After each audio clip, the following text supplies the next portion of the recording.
Yo, this is Nabby Boy Radio live with your boy T-Pain. We love... Oh, shit. Wrong channel. Welcome back to another episode of the Reride Podcast. Taryn, what number are we at? We're at 82. 82. Running about that many brain cells as well. I think. Oh, double figures. I wish I had double figures. Before we get in the episode, but we went away for the weekend. Weekend at Timmy's up in Arlie Beach. Out of 10, what do you rate it? Oh, The weekend. that's a 90-point bull ride if I've ever seen one. Holy shit. That was a 10 out of 10. Yeah. It was a solid 10. Yeah, there was so much that happened on this trip. And it's one of them trips where it starts before it even starts. And it started with Mitchell being late, like always. And it wasn't just late, it was 2 hours late. So there goes. Fashionably late, they call it. So there went steak and wine for dinner when we got there. Yeah, so much for a quiet night, quiet start. It just went downhill from there, I guess. Uphill, And- brother. It went uphill. Put your hand up if first night fever got you. If you guys could see my hand, it is touching the roof. So it was 2 out of 3 of us that had first night fever. Yeah. I think I was the responsible one throughout the whole trip. You were definitely the dad of the trip, that's for sure. Yeah. Pulling us, me and Benny into line. But it was a good trip up there. We punched it up there once we got there. It took a little bit to check in. We're staying at the Backpackers. By the time we just checked in, one of our boys, shout out to Luke, he shot us a message and said that they're at this bar just up from us to shoot up there, and we'll sort of meet a few of the boys that he's with and have a couple of drinks and get ready for the next day. Yeah, we started the next day that night. Literally. That's when we left the club. So it was good. They're a good bunch of boys. Next day come around though, after the big night, a few of yous were pretty rusty and a few of us were pretty fresh. We're walking out, getting ready to go to the pool. Pressy's walking in the door. But how good's first thing in the morning though? Quick dip in the pool, lay in the sun for a bit before you start the day, just to sort of refresh, wash, or if in your boys' case, all the sins off Wash you. the sins. Shit, I don't even remember going to the pool. Holy. But how good was though that moment at the pool, but that quick dip in the pool, lay in the sun. Just hanging out with the boys and reflecting from what we could remember. Yeah. Quick change and then off for breakfast. And how good was breakfast though? And the vibe at breakfast was just awesome with shout out Oscar and Luke, us three boys just sitting around, and they're all about their pancakes. Boom, pancakes for the Table cakes. Well, it started with the drink order actually, and wasn't that a struggle? We all didn't know what we wanted first of all, and then we all sort of ordered a drink. And then one person would order an orange juice, and then we all decided we wanted an orange juice. And then by the time we got back around, the fella that wanted the orange juice, well, now he wants two. Or a pineapple juice. Yeah. I think by the end of it, everyone had like 4 different drinks on the table while we're waiting for our table pancakes to hit. And they were freaking good. Yeah. Yeah, and then we all got a big breakfast and sort of went up the road a bit to find, I think we're trying to find a bottle of water, and we ended up with fireball shots. At 10:01. Yeah, so that's how our breakfast was. And then, we shot out to weekend at Timmy's place. Him and his boys put on this event, and holy, was that incredible. That there is a memory that's in the bank forever. It was that good. It was, you could nearly write a movie about what happened that weekend. Like, I felt like I was in a T-Pain music video for 3 days. Yeah. It was ridiculous. And how good were all the people that we met? They were beautiful people, just the funnest people to be around. Shout out to Gator. Gator didn't play no shit. He would have had a sore head. I was actually thinking on the way here, so Gator, for everyone that missed out on him, was just like this old ass bloke, had Gator written on the back of his shirt, and he was just vibing harder than everyone. On the way here today, I was actually thinking Gator got MVP of that day. Oh, yeah. 100%. Well, I had a bit of a yarn with him in the fireball tent, and he was an old pro skater. Like, he had a couple brands pick him up back in the day. And how old do you reckon he would have been? Oh, mate, he would have had to be in his 60s. Nah, I don't think he was that old. I was thinking like late 40s. Nah. You reckon he was older I than reckon, that? yeah, like 60s. Yeah, surely. And he was just that pumped because he was like, was me. So he was like reliving his glory days. And what Gator stood out for was there was this fireball water fountain. So you press the button, and when you press the button, like a shot of fireball will spurt out the fountain. And The bubbler. it was just having one of them old school good time parties. They had FMX riding there, the skateboard, and a lot of pro skateboarders. I become a fan of these three young fellas. Like, they are just awesome at what they do, so talented. Shredding. But when they were coming up to get a drink or a hat or whatever it was, the rule was you had to have a fireball water fountain. I'd like to know how many leaders went through this because holy, but every time Gator would go to even walk past the fountain to go anywhere, he would have this run up, this big step on him, and then he would go past it and like as if he was getting held back and then forced back to the fountain. Oh yeah, it was attracting him all day. Oh, His legs were going like a dog when you hit their right spot, and they just get like that shaky leg. That's how his legs were going. Picture painted perfect right there. He was happier than a dog with two tails, old Gator. Holy. But the skateboarding was just phenomenal. Like, the amount of times them guys get knocked down and get back up is crazy. It was hard because I was like, we had a bit of a yarn about it, just about how it's obviously something I've never been to, but their mentality, like they go for the trick, but at some point they have to bail, and the bailing's what saves them. Like, it's completely different to what we do, and that was mind blowing for me.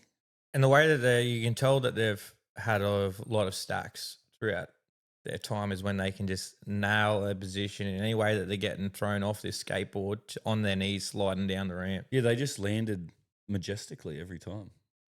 And even going like to the start of it when they were warming up, like there's this young fella, he took a bit of a head knock and just got back up. And I thought, these guys just must do it for fun, like sort of amateur and stuff. And I saw him get on the half pipe, and I didn't realize, because I've never been to an event like this, and it's incredible like how much you sort of see what goes on in something like that. He started on the ramp just like going up and down like a little bit, like building up. And then that was just his warm up. And I thought, oh yeah, he can't do any tricks obviously or whatnot. Well, then they come out to play, they were warmed up, and holy shit, these guys could pull some tricks and get air, and it was just unbelievable. Some of these kids too were like 14-year-olds and just ripping it on the boards, like that, throwing some big airs and some big tricks too. And Pressy, you actually had to go yourself. Yeah. Do you mean Tony Pressy? Yeah. Who did you introduce yourself as to everyone that was asking me who I was saying Tony Hawk because I big noted myself on the way to the event saying I'm going to drop into the half pipe. And he did. He backed it up, and it was bad because we're all like expecting him to get fucked up. Yeah. So we're just like, this guy is going to get smashed. I had like a eulogy already written in my head. I was like, that's all right. And because it was a long way up. It was so tall when you're up there. Fair enough. He dropped in and he done all right. He made it to the bottom. He didn't like take a hard hit. I thought he was going to make it all the way, but done a lot better than I thought. I was expecting him to get up and go again because it was that close. Like, he probably would have nailed it the second time. And actually thinking about going again, but I was like, I'm way too drunk for this. Wait, this is how scared I actually was about doing it. I asked one of the young fellas to put his helmet on. I was full petrified. That was a wise decision on your behalf, though. Yeah. Like, if you didn't ask for a helmet, that would be the problem. It could have been so much more. How about the hype? Everyone's like, fuck yeah, he's actually going to do this. Then he climbs up to the top of the half pipe, and then like a 12-year-old girl just drops him like a pro and slays. I was like, oh, he can't bail now. I was standing up there and I seen her go to drop in, and I was like, by law, I legally have to drop in now. If I don't, I'm like a full-blown bitch.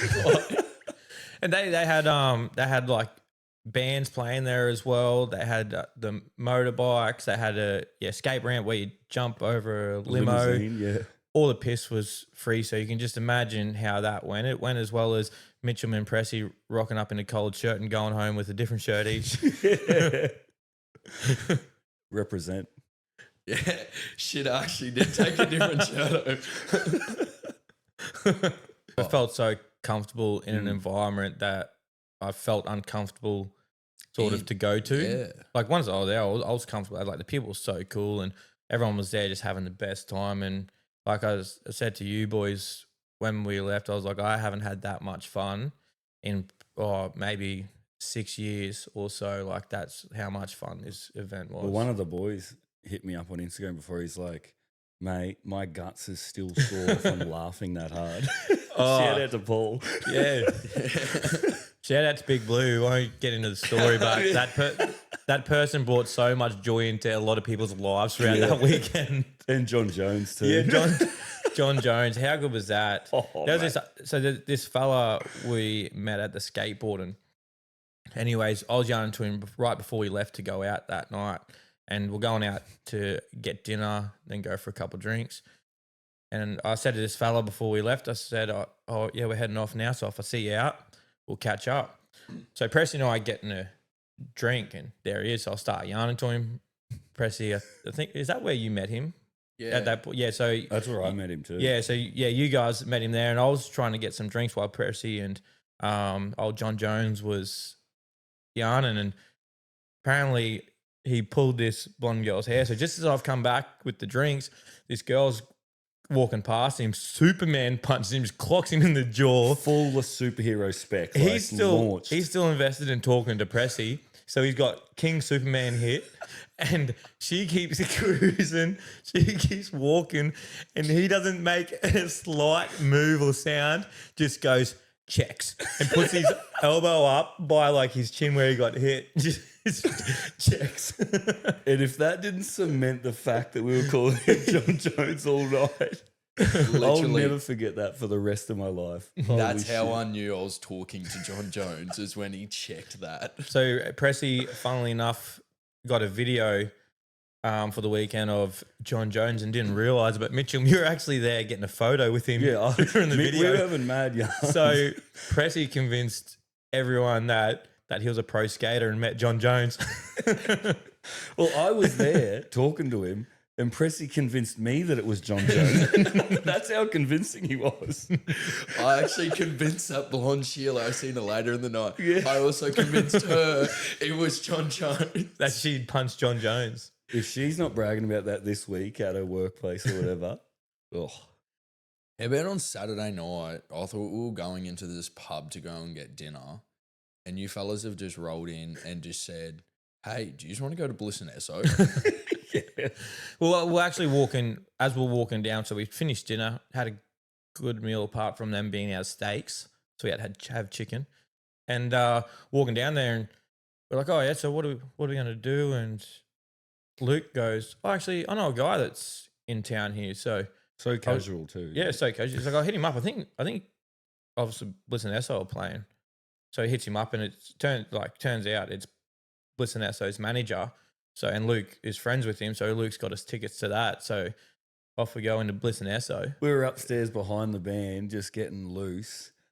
It was just like a milk walk, eh? It was just, oh, well, that's just what we're doing. It was such a random weekend. Like there was so much that happened. Just a quick cap of how random it is.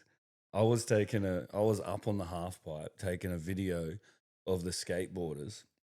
People are jumping out of planes in the sky on the left. Motorbikes are doing backflips slightly lefter over the back. Fucking Pressy and Luke are doing wheelies and that on this old 2-stroke motorbike. There's skateboarders skating down off a limo. There's people inside the limo just cranking beats, having fun, listening to that. And then as someone's like getting a big airtime, a dog chases some goats through the half pipe. I'm like, what is happening right now? There's mountains all around us, so it's just picturesque. Live band just cranking hard like guitar solos. I was like, what more can you squeeze into this situation? Bull riding. Yeah, well. And we're going to be looking into it next year. We're going to bring the bulls. But we got through the night though, and it was a big day. It was a big night. We got through it. And the next morning, best thing you can do. Go jump in the pool, lay in the sun for probably an hour. I needed 2 dips in the pool that morning. Yeah. We went and got some food, and then went to the pub, and the UFC was on. So spent the day there at the pub watching the UFC, and What a day that turned into. I think this turned out to be one of the biggest days as well. Oh, yeah. Old mate from the event was still charging on our way to the pub. He's in the street drinking VB with randoms, saying he had to share his last little fireball bottle between the 3 of them. How's this? We walk down and Lukey's like, this is just such a beautiful spot. We should just be real local right now. Get a case of beers and just pull up here. And as we do that, old mate from the event's there with a carton of VB. Mind you, it wasn't randoms, Taryn. He was there with his landlords. Yeah. Another fella come up to us, said he hated us, but thanked us for such a good night because he felt like a bag of dicks. I actually thought we were going to punch on because he come up and he's like, you blokes, you're the reason I'm so fucked up today. And I'm like, oh, here we go. And he's like, yeah, I love you boys, and gave us all a hug. It was that bad Sunday morning. Even the girl at the cafe goes, you guys are all hungover. Morale was slightly lower at breakfast that day. Yeah, we finished the UFC, and then we're going to drink beers with the boys up on the hill in the pool out across the water. And wasn't that a mission? Mitchell, mate, he trudged this trolley full of beers that's right. the whole way up that hill. And my God, some of the shit that was coming out even was funny. He goes, hey guys, I've got an idea for next week. How about we get 4 cases of beer, put them in a trolley, and go for a beer up Mount Everest? I thought we were on Mount Everest when we got to the top. The boy's like, oh, it's just around the corner. I'm like, that's not around the corner. That's vertical up a hill. We're at the highest peak of Arlie Beach. But that was one of the most beautiful times there, just where we're drinking beers, just looking clean out over the ocean in this pool. Chilling in the pool. That relaxing, like we all just had that moment again to absorb just the moment and all just hang out. It wasn't crazy.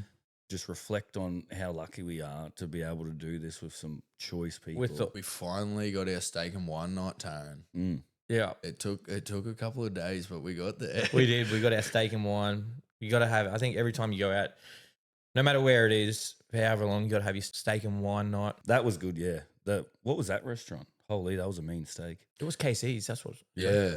It was called KC's. If you're in Arlie Beach, make sure you get down to KC's because they do the best feed going in Arlie, I reckon. It was such a cool little restaurant. It was a good little like family vibe. We all just sat there and talked about our day. It was beautiful. And everyone was sort of busted. A few people peeled off. I think us 3 ended up getting lost for a second, and then we all ended up meeting up at a karaoke bar. Yeah, I found out that my voice isn't as beautiful as I remember. Pressy, you had to sing too? Yeah, I did have a sing. I got invited to get up there. What song did you sing? I got up there with some Sheilas that were sitting near us. They wanted someone to sing, and the boys dobbed me in. So I got up there. Then I looked at the song and I thought, this isn't a really good choice for me. It was How to Be a Woman by Shania Twain, so I blasted that bitch out on the dance floor. How to Be a Woman? Is that what it's called? I feel like a woman. I feel like a woman. I don't even know. I can barely read and write, so I was just going from what it sounded like. If you put it this way, his effort with the skateboarding was far more superior. So we were in a state where we had been drinking a lot, so we decided for some reason to bar hop up the street. Mitchum gets kicked out, so he's gone. So Pressy and I go, well, we're not done yet. So they wouldn't let us in because of you. So we've gone back to the first bar, the karaoke bar, and we've started bar hopping again. We go back to the next one on our way back up to try and get back into this bar. And well, that wasted that. We're like, all right, let's go up to the next bar because we're just on a mission. So as we're going, Pressy's just dropped a drink. And this security guard's walking up behind him going, you're out. You're kicked out, and I turn around and I go, you ain't got to tell us, brother. We've already kicked ourselves out. We do the kicking out around here. Well, that guy was on a mission because the reason he didn't let me in, I walked up and I was like, you have that little moment where you're like, okay, let's get our shit together. let's smile. Let's not say too much. Let's be a little bit quiet. Let's get in and then we'll be back to normal. And I did that. And he's like, hey, buddy, how much have you had to drink? And I was like, 4 to 6. He's like, you are not coming in. I was like, that's such a broad question. Don't ask me dumb questions, please. Pressy and I just left to go try and get back into that same bar, same security guy. We've rolled up. Pressy's like, no, I'm not going first. And I'm like, I'll go first. So I walk straight up there and he looks at me and he goes, how much have you had to drink? I said, a fucking lot. And he's like, welcome in, Taryn. Yeah, so he's like, yeah, righto, you're good to go in. Let's not let the guy in with 4 to 6 drinks. So I get a drink. Pressy comes back up to try and get in. And they're just going, nah, brother. But somehow he gets himself in after about 3 attempts. And I was sitting there at his first attempt. And our mate goes, how much you had to drink? And Pressy's like, oh, about 4. And I'm looking at Pressy, and he looks absolutely shit wrecked after a 4-day bender. He didn't even have his clothes on. His jump shirt was over his shoulder. His hat was backwards. The security guard just going, nah, you're not coming in. The whole reason why the jumper was over my shoulder and the hat was backwards was because I was like, oh, mate's not even going to recognise me. So it's like a new person. It obviously didn't work. And then he turns around and like tells me to fuck off or whatever. And I was like, righto, if you're going to kick me out, you're going to kick my only friend in Arlie Beach that I know where they are out as well. And I said, he's walking around somewhere in here. And he goes, step on the dot and get your fucking ID out. So Pressy comes in. I think we barely even finished our drink and then we kicked ourselves out. We're like, all right, mission done. It's time to go to bed. We've got to be on the road in a couple of hours. So we tried to do the right thing here and went to Macca's to get a feed. And we are wondering where Mitchum is. We cannot find him anywhere. Wouldn't answer his phone. And because I didn't have it. It would turn out. So we've been calling him. I walk in the back door. Pressy walks in the front door. Sort of meet in the middle. And everyone's laughing at this person. We look over and here's Mitchum just sound asleep. Half a burger in my mouth. See, we lost him about 2 hours prior to this. So I don't know how long you were there for. No, it wasn't that long because I sent Pressy a Snapchat just before you come in. Yeah. Nah, it definitely would have been ages, man. Because I looked at your number. Maybe it didn't feel like ages because I was asleep. Yeah. I looked at your number, like, as you all know, when you go to Macca's, you get your number on your receipt. I'm pretty sure your like number 01. was like, it was like 53, man, and ours was like 160. Yeah. So there was a lot of people that had been in and out. So yeah, we end up. I was all tuckered out, all right. Yeah, we got to bed. We made it to bed. Get up in the morning. Mitchum's lost his phone. Everything's closed. We're like, sacrifice the phone. We got to get home. I've already done an 8-hour shift by the time we even left early. We got to Mackay nearly, and then I get a phone call on my work phone, and it's some Asian bird at one of the restaurants we were at, and she's like, "Oh, I found your phone," and I was like, "Can you mail it to me?" No, my manager won't let me go to the post office. I was like to Taryn, fuck, turn this fucking thing around, which he was not the biggest fan. I was not. We got back there and we got back and I got my phone and we're driving out and Taryn's wild at me because we've just added like 4 hours to the trip. And we come into Prosy and I was like, what are you doing, cunt? We've already driven through this town. And next minute set off. It was good because that gave me the moment that I'm not even going to try and rush to get home now. So on the way home, we stopped in at the beach, had a couple beers there, and it was so relaxing just to sit back and just sit on the beach with this bar on a beach and just recap that whole weekend and just soak in on. Because at this point, we're only about 2.5 hours from home, so to be able to just soak in the trip, that everything that happened, and sort of reminisce on a beautiful view was a highlight as well.